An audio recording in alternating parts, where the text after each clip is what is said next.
Grounds of trespass to land. The first ground, trespass by wrongful entry. The most common form of trespass is a wrongful personal entry by the defendant on the plaintiff's land. The slightest crossing of boundary suffice. For example, putting a hand through window or sitting on a fence would be considered as trespass by wrongful entry. And the second one, trespass by abuse of license. So, trespass by abuse of license by remaining on the land is also considered as a trespass to land. A person who has lawfully entered in a land in the possession of another commits a trespass if he remains there after his right of entry has ceased. Thus, a person who has entered by lease or license of the occupier's land will be liable as a trespasser of after the request or the termination of that license if he fails to leave the premises.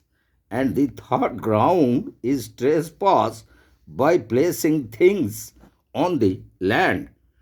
So it is regarded trespass to cause any physical object to cross the boundary of the plaintiff's land, even to come into physical contact of the land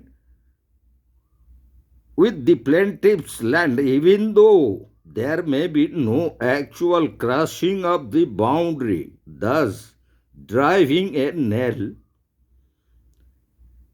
to plaintiff's wall, or throwing a stone upon his land, or piling rubbish against the plaintiff's wall would amount to trespass by placing things on the land. And the fourth ground is trespass by cattle.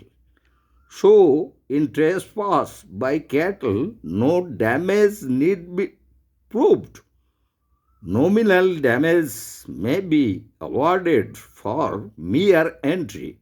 Besides that, if any damage caused by that entry of the cattle, the defendant may be liable for special damages caused by that animal.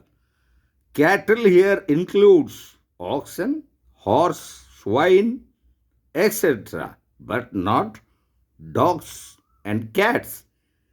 It has been held that a man is not liable for trespass of his dogs or cats, for those animals cannot always be kept confined.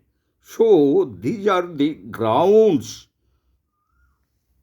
of trespass to land and which are considered as unlawful trespass.